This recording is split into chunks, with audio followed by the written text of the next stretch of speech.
poised.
Okay, good evening everyone, and thank you for coming. This is the 2015 Khusro Memorial Lecture. My job is just to say a little bit about the background to this lecture. Professor Khusro was a distinguished alumni of the University of Leeds, and it is one indication of the long-standing relationship between India and Leeds that we run this lecture. We try and run it every year. It's not always possible. There are a number of long-standing connections between Leeds and India. I was recently given this book, Changing India, A Muslim Woman Speaks. And this is a book about an Indian Muslim woman who went to Leeds in the 30s, in the 1930s. And she wrote an absolutely charming chapter about her treatment in Leeds and what happened and how friendly all the people were, which of course we still are. That is really a very touching comment. I'm not sure we're quite as hospitable as we were in the 30s, but we do try. Professor Khusro was a very distinguished intellectual. He did his PhD in economics in Leeds, and he went to Delhi University where he mentored a large number of PhD students. He had a very varied academic and outside academic career as well, because he was a diplomat. He was the ambassador of India in Bonn, then the capital of Germany, 80 to 82. He was head of a number of charitable institutions, including the Aga Khan Foundation, and president of the Indo-German Society in India. He was a member of a large number of public bodies, including director and chairman of the Institute of Economic Growth, a member of the Planning Commission, and so on. And he had a career also as an administrator, and he was vice-chancellor of the Aligarh Muslim University in India, 74 to 79. He is one of those alumni that we in Leeds are extremely proud of. And when we founded the James Lynch Centre for Business in India, we took on board the idea of trying to run an annual lecture in his honour every year. It's interesting that his career also received accolades outside India. The German government conferred on him the Commander Cross of the Order of Merit. Leeds has had such a long relationship with India. We were involved in India before it became fashionable. And my personal story is the first lecture I ever gave at Leeds was to Chevening scholars from India. And frankly, it's been downhill ever since. Never have I taught a better group of students. Of course, some of my MBAs were stellar and they're here, so I don't want to denigrate them. But this was a fantastic group of students. So we run this lecture as a token of the relationship and the hopefully increasing relationship that the University of Leeds has with India. I'd now like to introduce Surender Munjal, who will introduce our guest speaker for this evening. Thank you very much.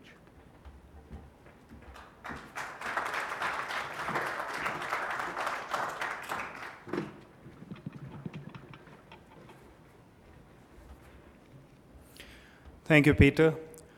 Thank you, everybody, for coming over. I mean, Dr. Rangarajan doesn't need any introduction. Anybody who lives in India or who has interest on Indian economy would have known Dr. Rangarajan. He is a distinguished Indian economist. He has served Indian economy and the Indian government in various prominent positions. If I start to count all of them, I guess it will take me about half an hour just to give his introduction. So what I would do, I would just tell you some of the prominent, very, very prominent positions that he held. He was the chairman of the Economic Advisory Council to the Prime Minister of India from 2009 to 2014, and before that from 2005 to 2008. To a large extent, the recent growth of Indian economy can be attributed to the policies that has been made under the guidance of Dr. Rangarajan. Besides that, he is a member of the upper house of Indian Parliament. He was the governor of the Central Bank of India, that is the Reserve Bank of India. He was the governor of a neighboring state called Andhra Pradesh. He was a member of Planning Commission and a member of the Finance Commission. And you would be amazed to know that he worked with Professor Khusro. Professor Khusro was, he was the successor of Professor Khusro in many ways, because before he joined the Planning Commission as a member, Professor Khusro was the member. And just while we were walking down to the room, Dr. Rangarajan told me that Professor Khusro was the member of the 11th Finance Commission of India, and Dr. Rangarajan later took over in the 12th Finance Commission. So we thought that no other person could be the best person to give the lecture if it is in the memory of Professor Khusro. And we are delighted, sir, that you have accepted our kind invitation.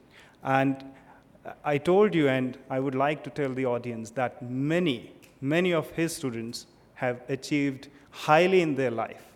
Many of them are also the AIB fellows. And some of them have actually came and met him. Dr. Ravi Ramamurthy, for example, Professor Sushil Vachhani, Dr. Srilata Zahir. These are some of them who actually came and told me that they were the students of Professor Rangarajan, because he was one of the professors in Indian Institute of Management in Ahmedabad. And anybody who studied there in late 60s, 70s, would have known Professor Rangarajan as the professor of economics there. Obviously, it is a nostalgic event for those who were previous students of Dr. Rangarajan, and it is a matter of pride for us to have Dr. Rangarajan here today on this occasion. Dr. Rangarajan will speak about the Indian economy, the immediate concerns, and the short-term and medium-term challenges today. And he said that he would be happy to take a couple of questions after he finishes his lecture. Before I invite Dr. Rangarajan to deliver his lecture, I would invite our Leeds India office, Shweta, and one of our alumni to represent the Leeds India alumni, Nikhil, to present a bouquet to welcome Dr. Rangarajan, and then he would start his lecture.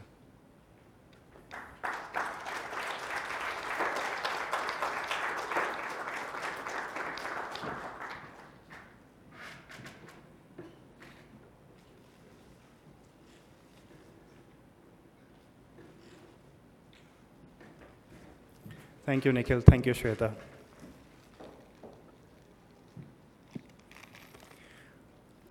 Now I invite Dr. Rangarajan to come over and give his guest lecture. Thank you.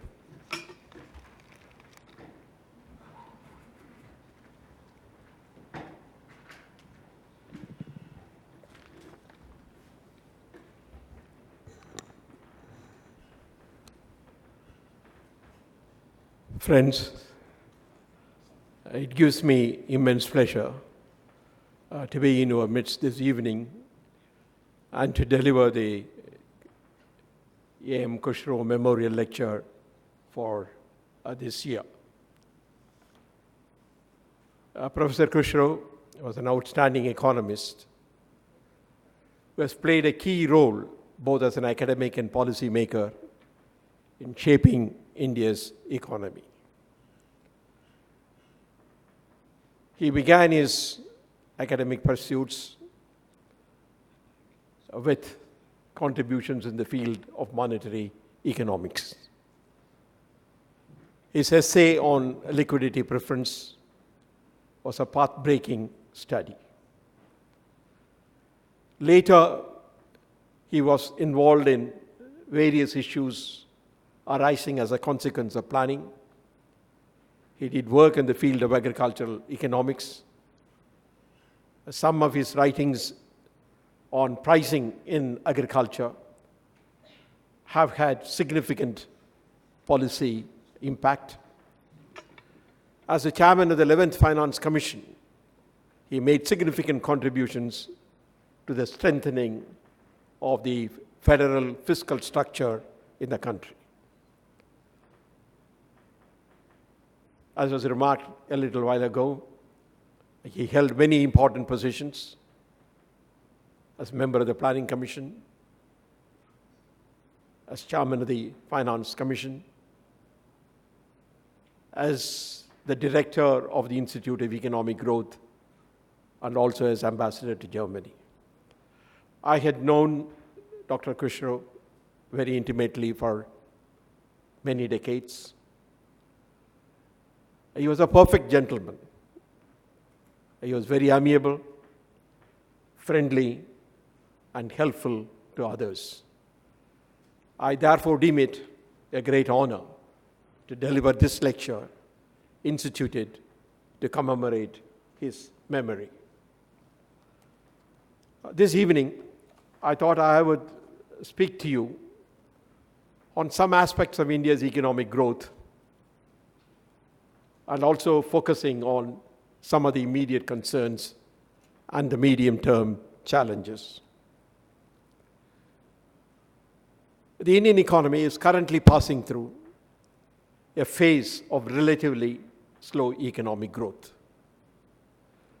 But this should not cloud the fact that over the decade beginning 2004-05, the average annual rate of the growth of the economy has been 7.7%. And we should not also overlook some of the significant changes that have occurred in the Indian economy over the last 2.5 decades. The Indian economy has become more competitive and more resilient. 1991 is an important landmark in the post-independent economic history of the country. The country faced an acute economic crisis triggered by a severe balance of payments problem. But the crisis was converted into an opportunity to bring about fundamental changes in India's economic policy. There is a common thread running through the various measures introduced since July 1991. And that was to improve the efficiency of the economy by injecting a greater element of competition. And the thrust of the reforms has been to remove all barriers to entry and growth. The changes in industrial policy, which meant dismantling the various types of licenses and controls, were aimed at improving the domestic competitiveness of the Indian economy. The changes in the trade policy, which resulted in the removal of quantitative controls on imports and the reduction in the tariffs, were aimed at improving the international competitiveness of Indian firms, subject, of course, to the tariffs which were themselves being brought down. the private sector was given a larger opportunity to operate. Some of the areas, or several of the areas, which were exclusively reserved for the public sector, are thrown open to the private sector. Some of the key areas are aviation, steel, coal, and so on. The new economic policy has thus given a larger space for the private sector to operate, but it has not completely taken away the role of the state or the public enterprises. The role of the state has certainly increased in terms of the provision of public goods and services. Its role as a regulator of the economy has also increased. Only its role as a producer of marketable goods and services has come down. And that is why someone has cryptically remarked that more market does not mean less government, but different government. That the route that we took in 1991 was the right one is vindicated by the performance of the Indian economy since 1991. Since 1991, the average rate of the growth of the economy has been 6.9%.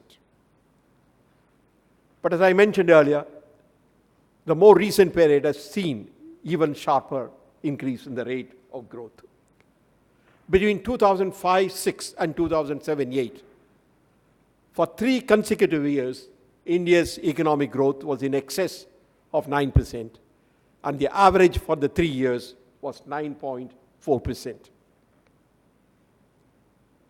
During this particular period, inflation was low, the savings and investment rate were very high, the current account deficit was low, and we were able to add something like $144 billion to the reserves of the country.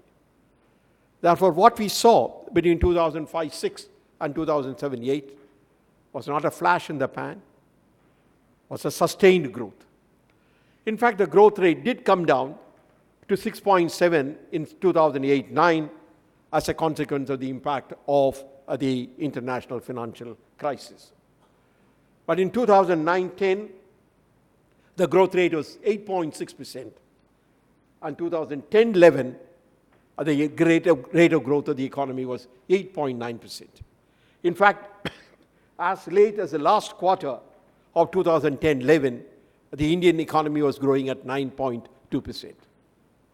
Therefore, there was a significant change in the pattern of growth and the rate at which the Indian economy was growing since 2005-06. It is a continuation of the momentum that the economy had gained since 1991-92. But however, in 2011-12, the growth rate came down to 6.7%. And in 2012-13, it came down further to 4.5%, according to the earlier estimates, and 4.9% according to the more recent, according to the revised estimates. The Indian analysts have been examining the reasons behind the decline in the rate of growth from the average of 9.4% or 8 to 9% that we had seen in the previous 5 or 6 years to the growth rate of 4.5 or 4.9% in 2012-13. Those who have been looking at the Indian scenario would know that this decline in the growth rate is perhaps due to 3 sets of factors. There were price shocks. Internationally, the crude prices were rising rather than coming down. It was expected because of the financial crisis and the slow growth of the advanced economies, the prices of crude would come down. No, it didn't. It continued to rise. There were supply shocks In 2009, there was a severe drought and agricultural production fell very sharply. The production of coal, iron ore also came down as a consequence partly of some court decisions. And thirdly, the investment sentiment was affected because of the churning that was going on in the polity of the country. Several issues relating to graft and other things came to the surface, and the attention of the government itself was absorbed in dealing with these problems. Therefore, the combination of all these factors resulted in the decline in the growth rate. In 2013-14, according to the old estimate, the growth rate was 4.7%. This is what caused serious concern among the analysts at that time. It meant 2 years of sub 5% rate of growth in the economy. But according to the revised estimates, with the new base, for 2012-13, the rate of growth is given as 6.6%. Those of you who are following the discussions in this area would know that there is considerable controversy about the methodology that has been adopted in order to estimate the national income according to the revised methodology. I myself would not say that the new methodology is wrong. It is not a fundamental change from the old methodology. It only used new sources of data while estimating industrial growth. I cannot find fault with the new sources that they have used. But the credibility of the data is in question because many people think that they are not in sync with ground level realities. If we were to accept the new rate of growth given by the Central Statistical Organization, which is 6.6%, it would simply imply that the recovery from the slowdown was very quick. In 2014-15, there is only one estimate because the old method is no longer used for estimating the national income, according to which the rate of growth of the economy is 7.3%. What about the current year? My own estimate is that probably the rate of growth of the economy will be somewhere between 7.5% and 8%. There are some favorable factors, there are some unfavorable factors. The favorable factors are that oil prices have come down, and that has a salutary effect on India's balance of payments, because 30% of our imports are in the form of crude oil, and therefore that will reduce the import burden. And the reduction in the oil prices has also an impact upon the other prices in the economy, because oil or petroleum products are used in every segment of the economy. Until recently, at least, the external environment seemed to be improving. At least the economy seemed to be picking up in the United States. But with the Greece crisis looming large, one doesn't know what will happen to the external environment. But basically, India's balance of payments and current account deficit will be under control. I will come to it a little later. The unfavorable factors were that the chief among them being the uncertainty regarding the monsoon. It was indicated about a month ago that the monsoon would be less than normal, and therefore it will have an impact on agricultural production and the consequent decline in rural demand and its impact on industrial growth. But taking all factors into account, perhaps the growth rate of the Indian economy during the current year will be between 7.5% and 8%. we really need to get back to the high growth path because the only way in which we can make the investment pick up is by growing. This is really in the application of the acceleration principle. If the growth rate is seen to be declining, then it does not provide an appropriate environment for investment. But in this context, let me pose one question, which is very often asked is, what is the potential rate of growth of the Indian economy?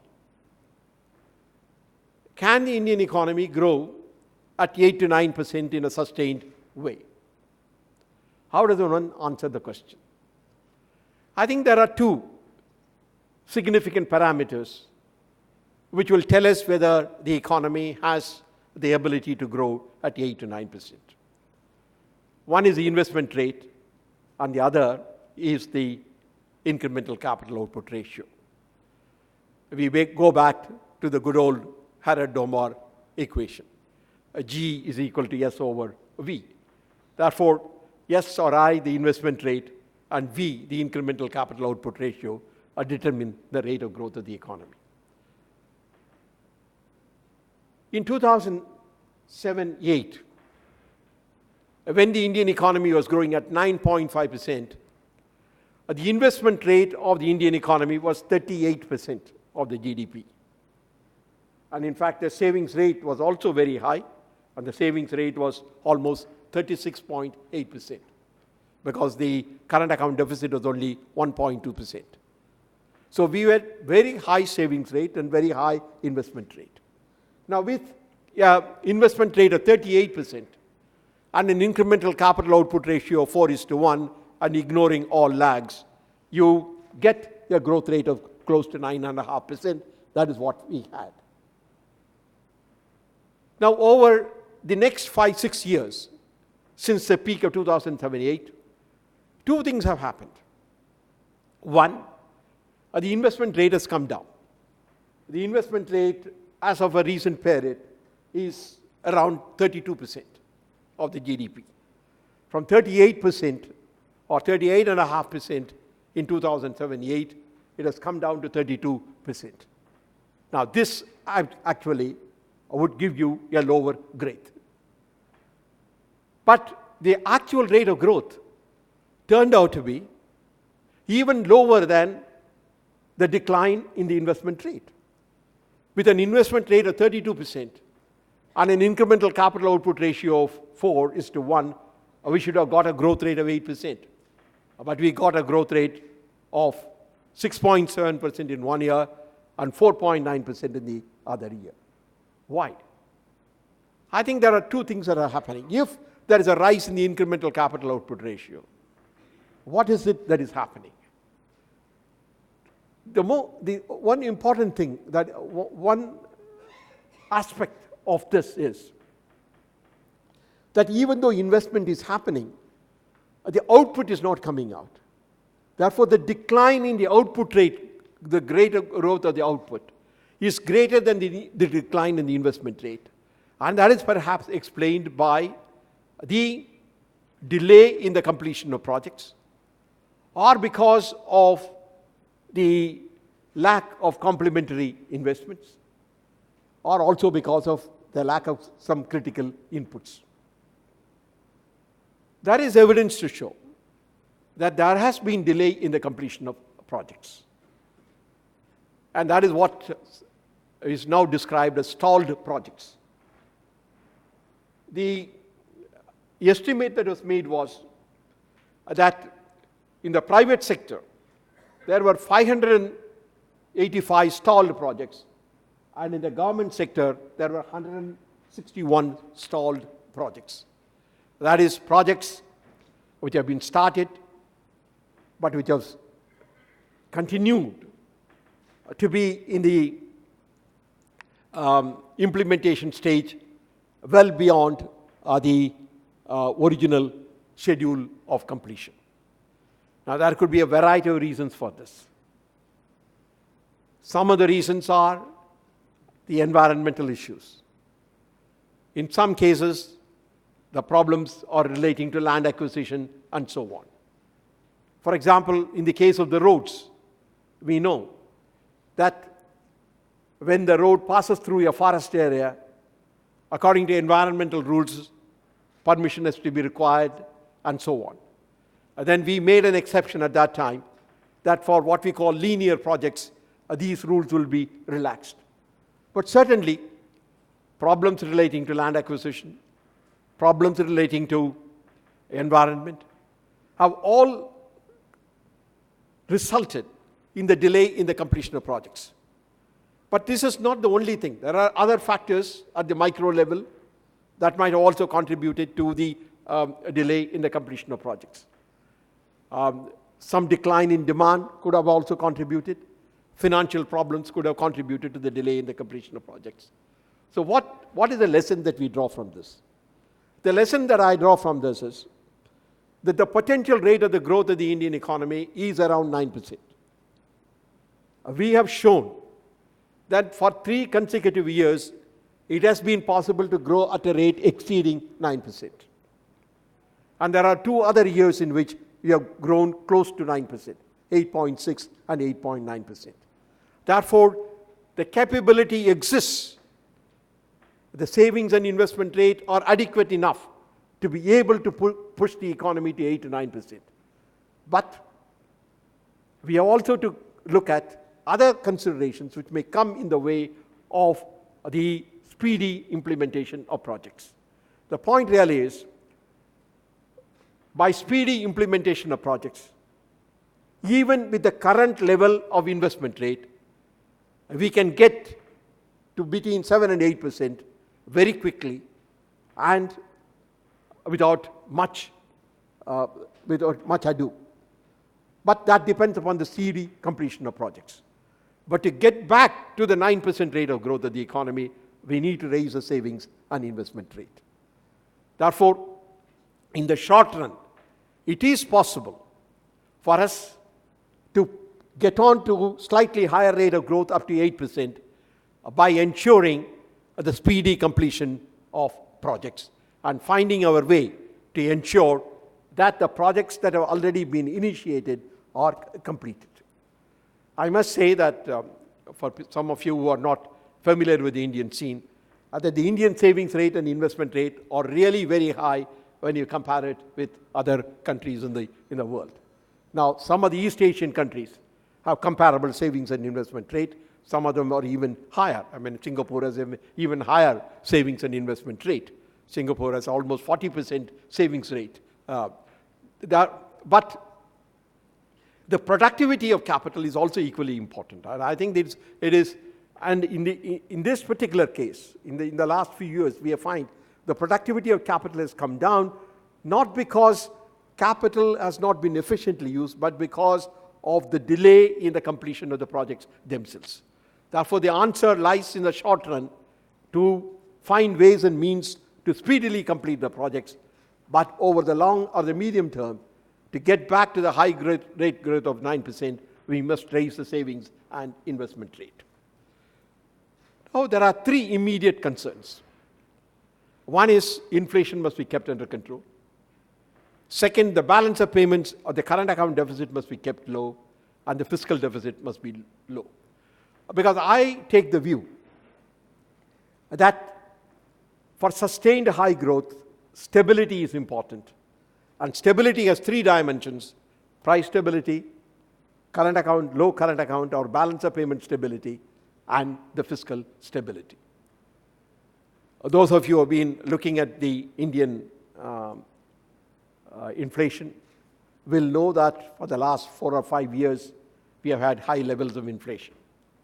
In April 2009, the inflation, the wholesale price inflation, was only 1.2%. In the next year, in April 2010, it shot up to 10.9%. In April of 2011, it was 9.7%. And in April 2012, it has been 7.5%. Thereafter, it has started coming down slowly. As of a recent date, the wholesale price inflation is negative, whereas the consumer price inflation is around 5%. I will not take you through the various issues that have risen relating to the explanation for inflation and control.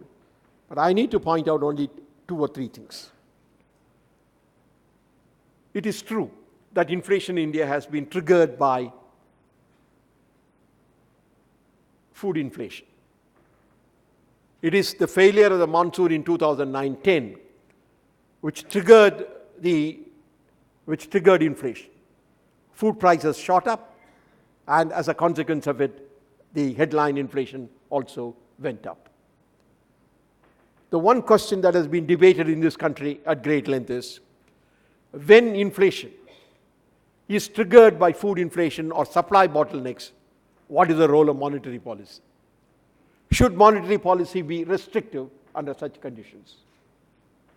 Now, this has been debated in other countries also in a slightly different context, but basically this is the same issue. But I have taken the view in the past when I was the governor of the Reserve Bank, and I also endorsed the view that has been taken by the recent governors, that there is a role for monetary policy. If food inflation persists long enough, it gets generalized because it results in the upward pressure on wages, and then it leads to the generalization of inflation. And therefore, to the extent to which demand pressures are present in the system and they have to be contained, I think both monetary policy and fiscal policy have a role to play. Of course, on the food inflation side, we really need to address this issue from several angles. We do have a system of giving to the farmers what we call the minimum support price. And this minimum support price has been progressively increased from year to year. There were years in which this minimum support price were raised very substantially.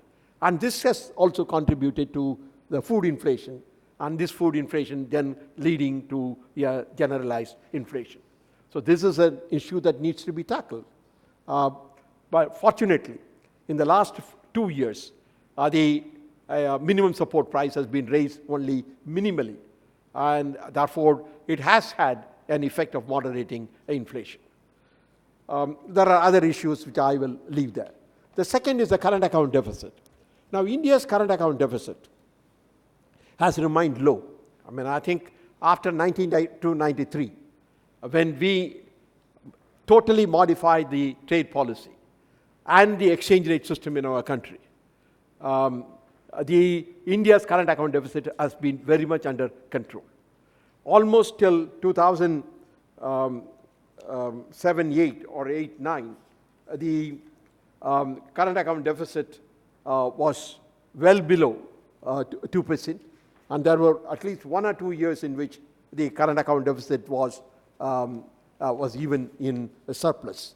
But the main point is that in 2011-12, India's current account deficit shot up from 2.5% of GDP in the previous year to 4.2% of GDP. This, of course, is a very large, it's a very high level of fiscal current account deficit.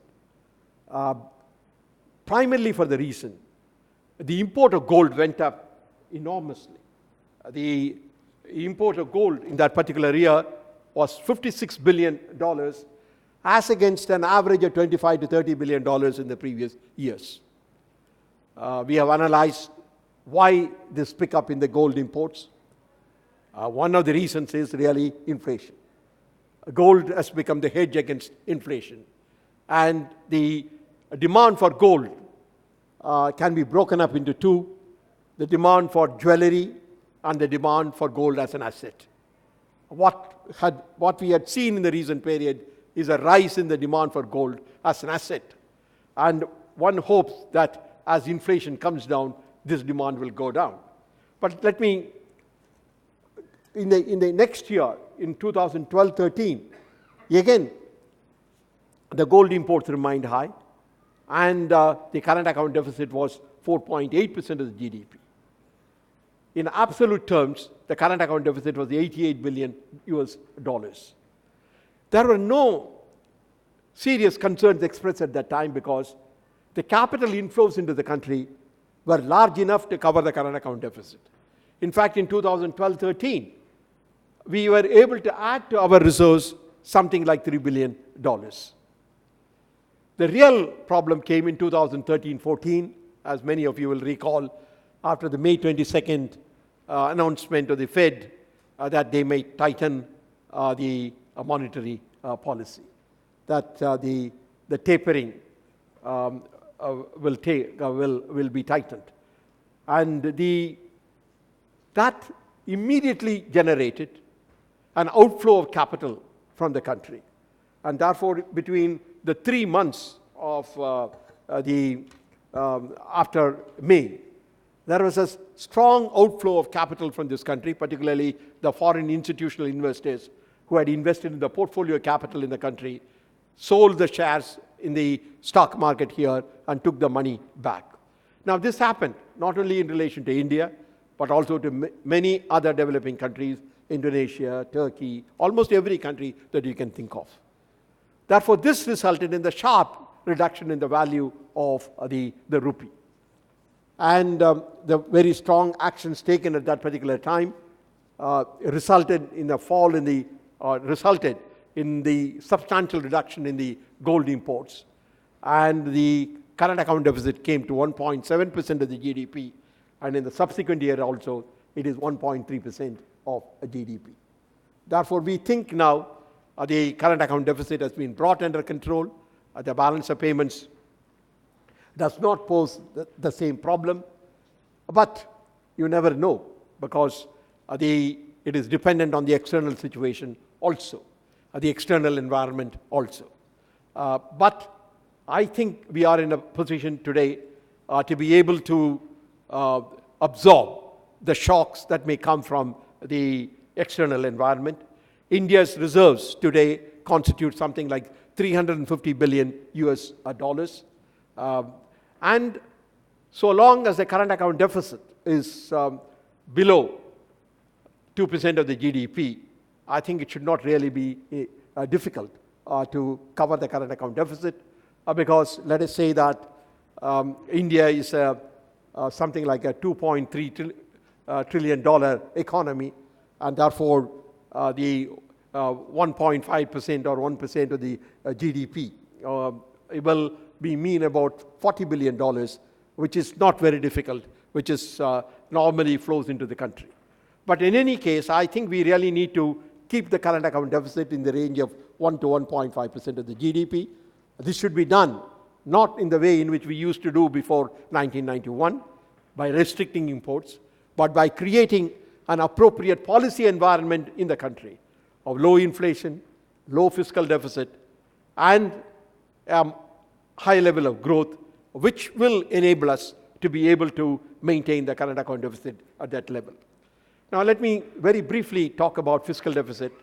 That is, India has what we call the FRBM Act, Fiscal Responsibility and the Budget Management Act, which requires the government of India to keep its fiscal deficit at 3% of GDP.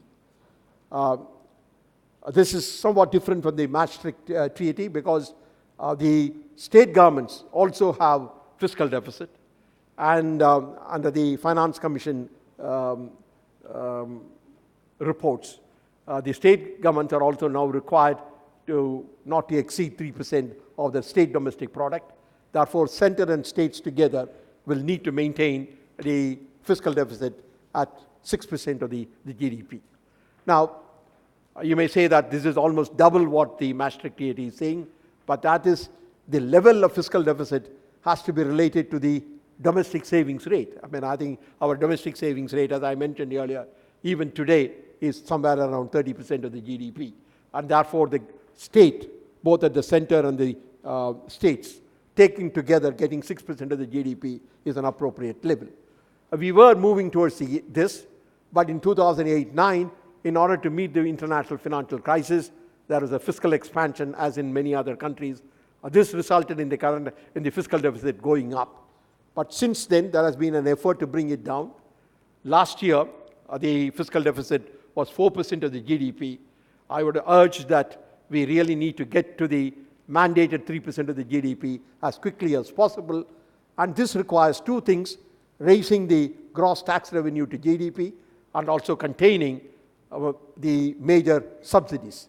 The major subsidies, food, fertilizer, and petroleum products, have really been absorbing a greater part of the expenditures, and there is a compelling reason to bring them down to a more appropriate level. Steps are being taken. At least petroleum subsidies are vanishing after the fall in the price of crude oil and the petroleum products. The need for petroleum subsidies has come down, but the food subsidies remain high. But in an economy like ours, it is something that we cannot do away with. But we really need to have a fix on the total amount of subsidies and introduce a better delivery system. But as I said, that it is already at 4% of the GDP, but perhaps by another 2 years, we will get to the 3% mandated level. Now, these are the immediate concerns, what I call the stability concerns. I do not have much time to talk about the other things, but let me very quickly mention what I think are the medium-term challenges. In the medium-term challenges, first, of course, we need to see that agriculture grows at 4% per annum. Let me say agriculture today in India contributes only 18% of the GDP. But 50% of the people live in the rural areas. Therefore, a fall in agricultural production leads to a lot of human distress. It may not affect the overall GDP growth very much. It may shave it off by 1% or something. But it causes a lot of human distress. And food security is also extremely important. For that, we need to improve the productivity of agriculture. India's productivity in many crops is much lower than in the rest of the world. And therefore, we really need to raise the productivity of agriculture, particularly because of the reason that land is something that is for which there is a greater demand with urbanization, industrialization, and so on. Second, of course, we need to focus attention on infrastructure, particularly in power. In fact, in the last 5 years, the capacity creation in the power sector has almost increased by 50% over what we did in the previous 5 years. Nevertheless, we are short. The need for capacity creation in the power sector is extremely important. There are problems. The problems relating to land and the problems relating to environment. We need to tackle them. I think before close, let me talk about one or two things which come up when we discuss the growth process in the country. One is, of course, about the environment. All of us understand why environmental concerns are extremely important. We cannot wish them away. And therefore, we must work out an appropriate compromise between the compulsions of growth and the concerns for environment. I think this is extremely important. Both are important, and we really need to work out an appropriate mechanism through which we can take care of growth and at the same time ensure that the environmental degradation is kept to a minimum. The second issue that keeps coming up from time to time is on equity. Now, what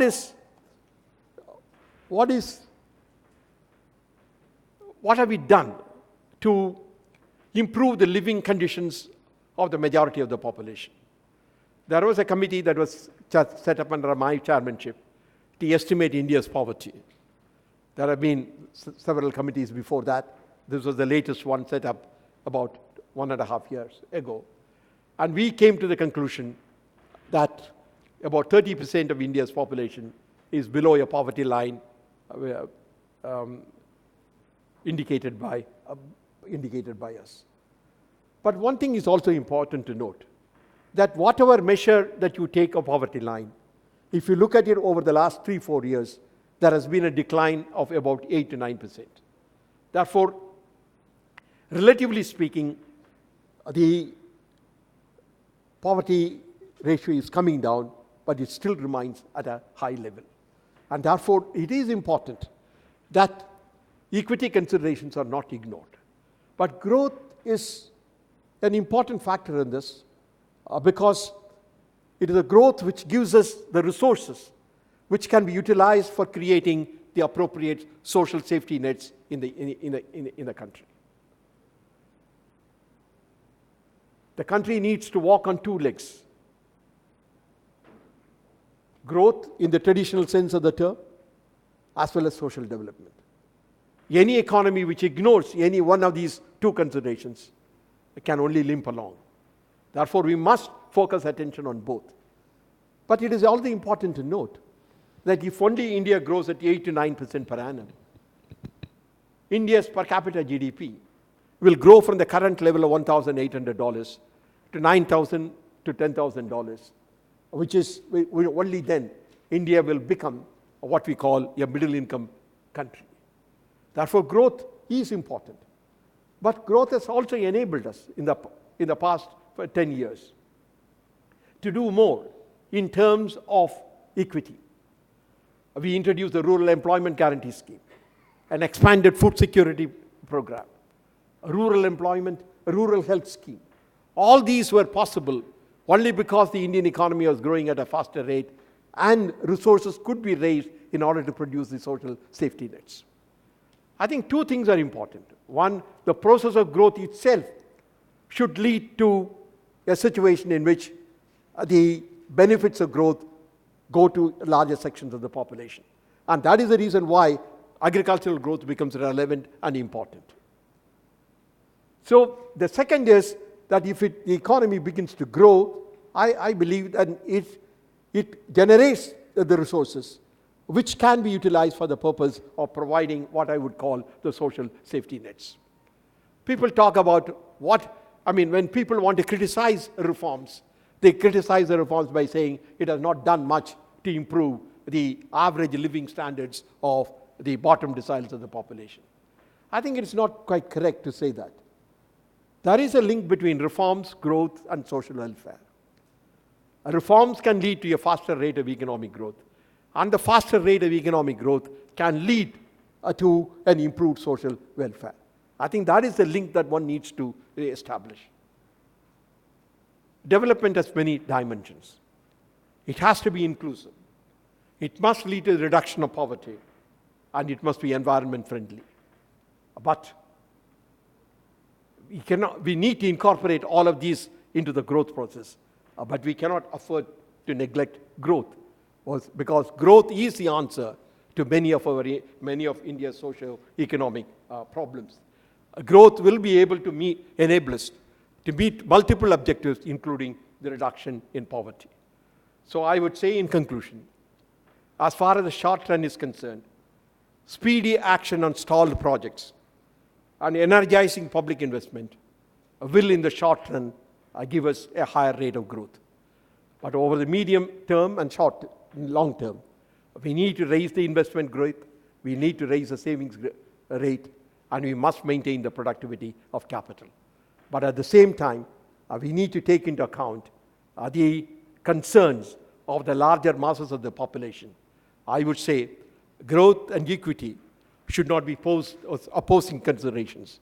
They must be weaved together to produce a coherent pattern of development, and therein lies, if I may say so, economic statesmanship. Thank you very much.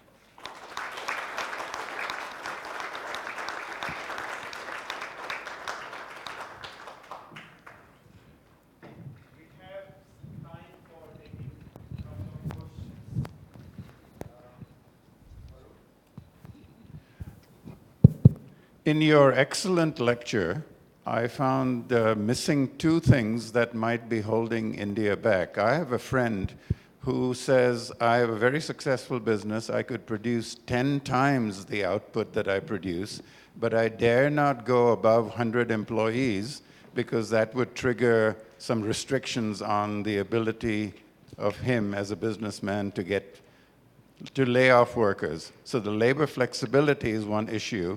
The second, thing that you didn't mention is corruption, pervasive at all levels of Indian society.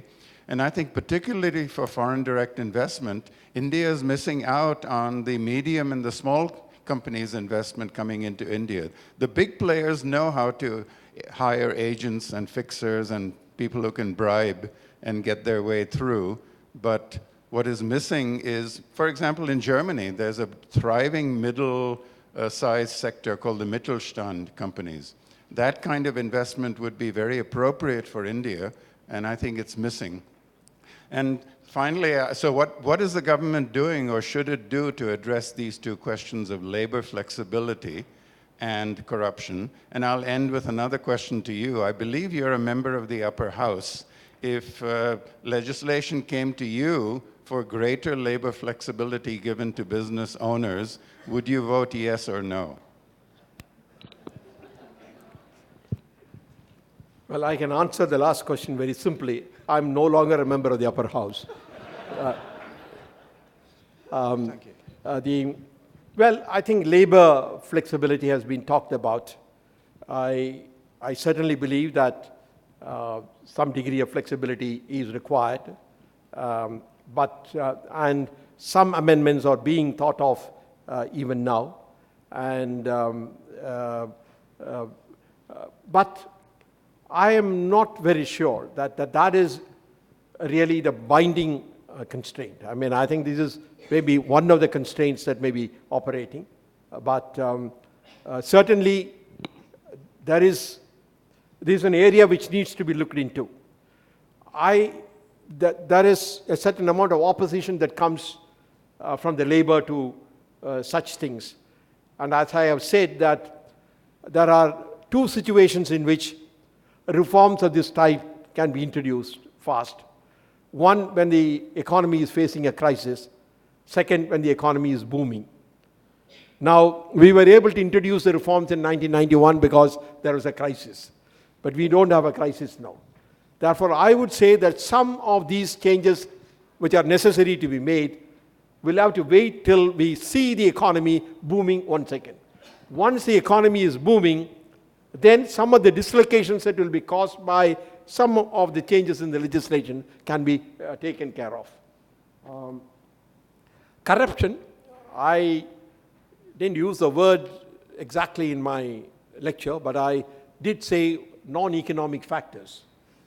That is, so the non-economic factors which I mentioned as one of the reasons for the absorbing the energies of the government included this. You see, at one time it was felt that corruption flourishes when you're controls. And as you remove the controls, it should really be coming down. This is the argument about black money also. Therefore, one had expected the economy to move in this direction. Therefore, all that I would say is that the best way to do it is that wherever there are controls, I think we really need to look at them and remove them. But some of the requirements, or what is now called regulations, are still necessary in the system. In urban planning, some regulations are required, and even in building up of factories, there are regulations which are required. Therefore, we should really move in the direction of removing as many controls as possible. The rest, of course, is by example. The political leaders have to show by example that we need a corruption-free society. Jeremy? Yes, Dr. Rangarajan, sir, in your extremely illuminating talk, you referred to a wide range of things. It gave me 3 questions, 2 of which my very good friend, Professor Contractor, has anticipated in full. So therefore, I'd just like to reflect a little bit on what you said. You referred to the increasing I-core, the incremental capital output ratio. And you also then referred to the fact that there were these other factors, for example, the decline in the problems with the delays in projects and so on, which would signify the sort of issues that Professor Contractor has referred to there. And what I'd like to ask you is, in 1991, the big turning point was the removal of the regulations and liberalizations. Is it time now, as Professor Contractor suggested, for another bold move? Because what you may be seeing is a decline to the benefits of simply the catch-up type model. So the low-hanging fruit have been acquired, and it may be more difficult to maintain those rates of growth in the future. That largely is what Professor Contractor was referring to, and I agree very much with him. Those are questions I would ask. The third thing that he didn't ask, which I would like to ask, is what's the distribution of the growth in the Indian economy, regionally, but also by sector? Because whenever we have a growth rate, that growth rate is an aggregate. So if we drill down and look at what is growing fastest in India and what is growing slowest, it may give us an insight into perhaps where some of the pressure points are. Okay.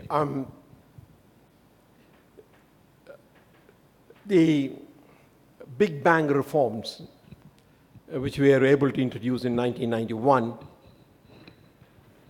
may look like low-hanging fruits now. Let me assure you, they were not at that time. I think we had a tradition, we had a history, and to knock off the industrial licenses or to take away the import controls, all that were not that easy. I think and please remember the dilemma that we faced at that time. We wanted to bring down the fiscal deficit, and we wanted to introduce a trade policy in which we are bringing down the tariff rates. The two were moving in the opposite direction. And import tariffs or the import duties constituted a fairly big chunk of India's revenues. And therefore, we had to do it. Looking back, one may think that these were decisions or these were actions which were easy to do. No, I don't think so. And they were very difficult decisions. They were difficult to make. Now, I don't think we are at that stage now. I think it was a fundamental change at that time. I believe now today, there are many areas in which the competition is a rule. I think there is no longer any area in which it is the exclusive reservation of the state anymore, except maybe in atomic energy or something. Otherwise, in the entire industrial field, there is no field which is exclusive to the public sector. There is enough competition. But there are issues. Corruption, for example, is an issue that is not really relating to the economic reforms. I think they are partly economic and partly non-economic, tradition, or whatever it is, and we really need to address them. Therefore, I am not saying we have reached the end of reforms. I think this is not correct. I think there are segments of the Indian economy which are not yet truly competitive. I think we really need to make them competitive and knock down all barriers if they exist, either for entry or for growth. Labor is a difficult area. That's what I meant to say, that I would wait as far as labor reforms are concerned after the economy has picked up some speed. We do know that there will be some dislocations, and that dislocations, as I mentioned earlier, can be tackled better when the economy is on the move. Now, to come to your third question, namely about what is happening to convergence of among the states regarding growth rate, and I did a study. It's available, and you can see that there is a certain amount of convergence that is happening among the states regarding growth. Some of the poorer states like Bihar, Orissa, are showing higher rates of growth. But the actual convergence is not happening. They are closing the gap, but the actual convergence is not happening because some of the richest states are also growing at a higher rate. So that is what is really happening. Gujarat or Maharashtra, Tamil Nadu are also growing at a higher rate, and Bihar and Orissa, which were not growing earlier, they are also growing at a faster rate. Therefore, there is no convergence, but there is a closing of the gap. That is what we are seeing. Now, you are asking about sectorally what is happening. I think the problem is, obviously, agriculture, average rate of growth in the economy over the last decade and a half or more is about 2 to 3% of the 2 to 3%. Our goal is to get the agricultural growth rate at 4% per annum. It was manufacturing which was causing some concern, because when the slowdown happened, the slowdown was not in the service sector as much as in the manufacturing sector. Now the revised numbers somewhat confused. They say that even manufacturing was growing not at a bad rate. It is the service sector which has been growing at a faster rate. That has been the real mainspring of growth. Now some people are concerned about it. How can you have an economy growing with services growing but not manufacturing not growing at that rate? In fact, one of the objectives of the long-term planning is that manufacturing, the contribution of manufacturing should go to 25% of the GDP. Therefore, sectorally, if you look at it, is the services which are growing faster. Agriculture is, of course, very, very moderate. Manufacturing goes fluctuations. Peter? Yes, Dr. Rangarajan. At the conference we've just attended, we've heard a lot about entrepreneurial firms in India growing rapidly. We've heard a lot about the attractiveness of India to foreign multinationals. But even today, and in your presentation and during the conference, I haven't heard anything about this impressive growth rate and share that's private sector and public sector based. In other words, where is the growth coming from? Is it both state-based and private sector-based? What is the relative share of that growth? And what is the breadth and depth of your share market? Because as economies tend to develop, we see a refinement in the way in which share markets operate, and they're deepening and broadening. But I haven't heard anything about that during the conference or from you. Peter, can you please repeat your question? The second part I heard, the share market question. Well, the first part was the visibility of foreign multinationals in the Indian economy, and we've heard during our conference the impressive array of young firms, entrepreneurial firms growing into mid-sized firms and larger firms. So given that background, I'm interested in your disaggregating that impressive growth rate into private sector and state-based growth. And part of that issue is a question about your share market and how it's developed and whether it's broadening and deepening to the extent to which it might need to carry on that private sector growth. I guess I'm prompted to ask that because you have regularly said during your presentation that one of the problems that you attribute to the stalling growth rate is a project's not coming in on time. I would not suspect that to happen in the private sector as much as it would in the public sector. Well, as far as the stalling is concerned, it's happening both in the private and the public sector. Some of the issues relating to environment or land acquisition are common both to the private and the public sectors. I mean, I think if the state government or the central government wants to set up a power plant, then issues relating to environment and land acquisition that they will face are exactly the same what the private sector will face. You see, there is some debate in the country as to how much is the contribution of large corporations and what is the contribution of the medium and small enterprises.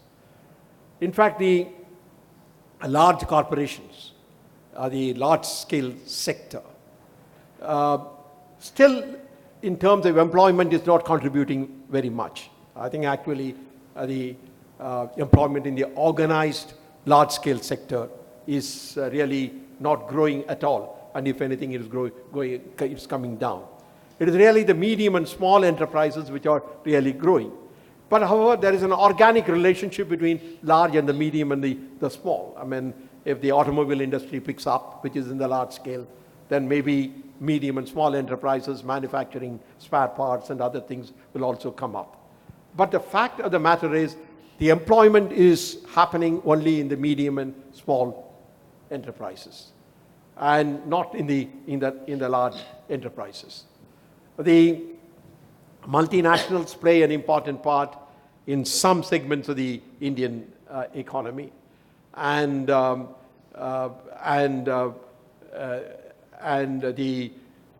are almost all sectors of the economy that are now thrown open. There is no sector of the economy in which they cannot have, or the multinationals cannot have majority ownership, and therefore that is expanding. But to answer your question, that it is really the small and medium enterprises which are really growing faster.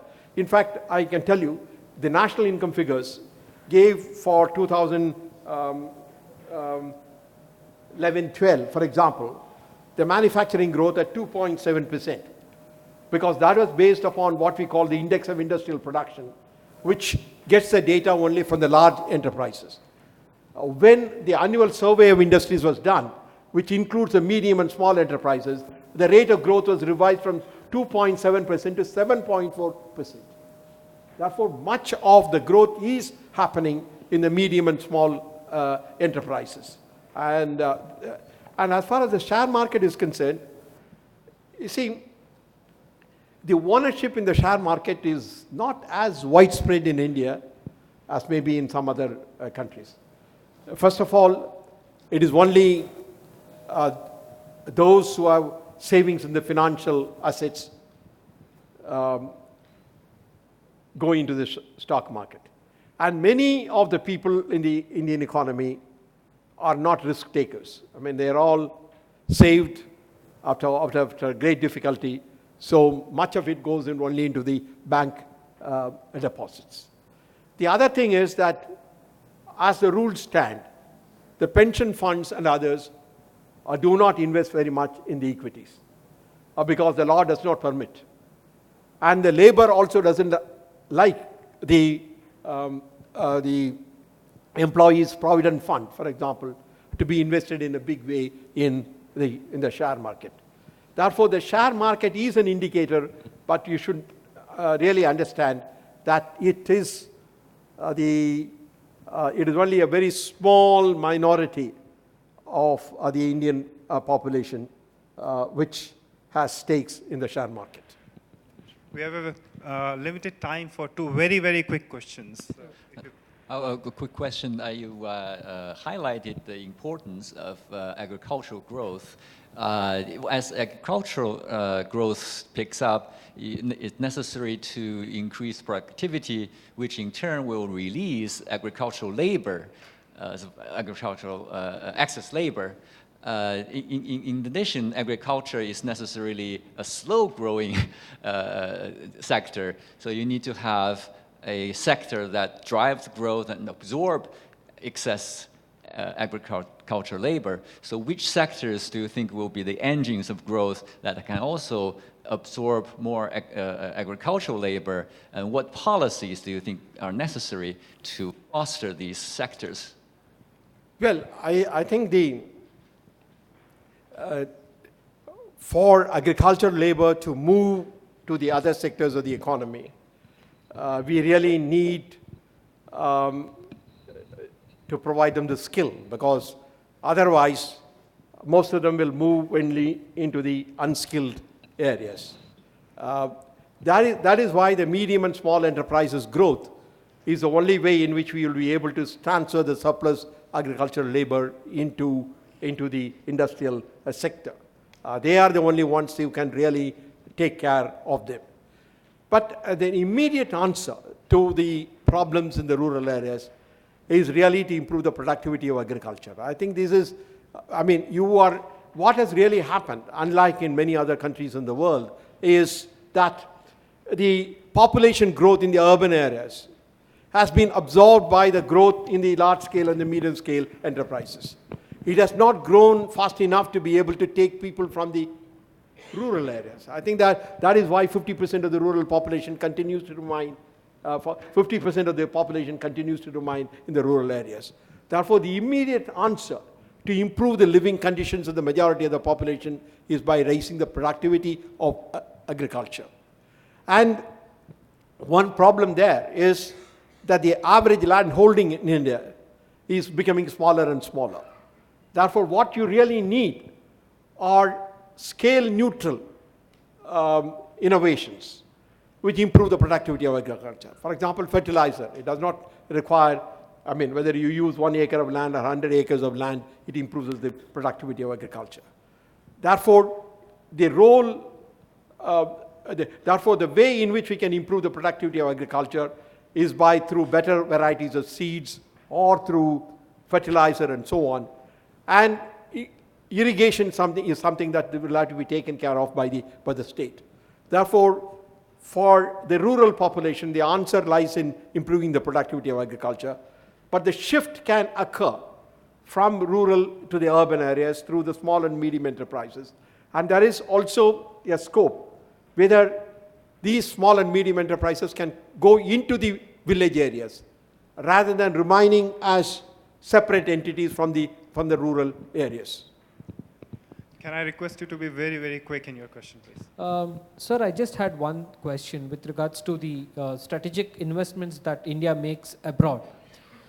We see that India has been very aggressive in investing in the technology sector, whereas other countries such as China has investments in the natural resources.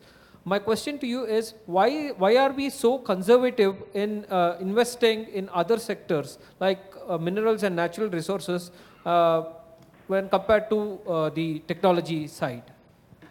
Well, in China, the investment in natural resources of other countries has come as a result of two factors. One is political. I think the need to spread their influence in certain countries in Africa and all that is also behind it. The other is that China has such a large foreign exchange reserves and they want to invest. Now, where do you invest? Either you invest in the low-yielding government paper of the advanced countries or invested in the other enterprises. Now, we follow a conservative stand. Our reserves are not invested in anything which is not liquid. I think bulk of it is in the form of government paper or something similar to it. But whereas China has taken a view that their reserves are so large that it is wise and it would be useful for them to move into investments which we might call real investments rather than financial investment. That explains the reason. Right, so I would now invite Professor Peter Buckley to present a small token of appreciation to Dr. Rangarajan for spending his valuable time and sharing such a great knowledge with us.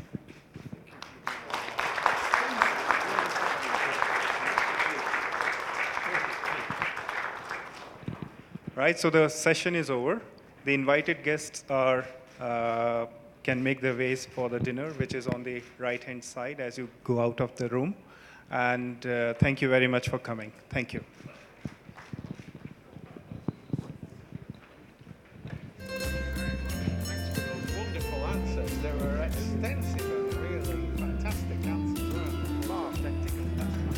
investment.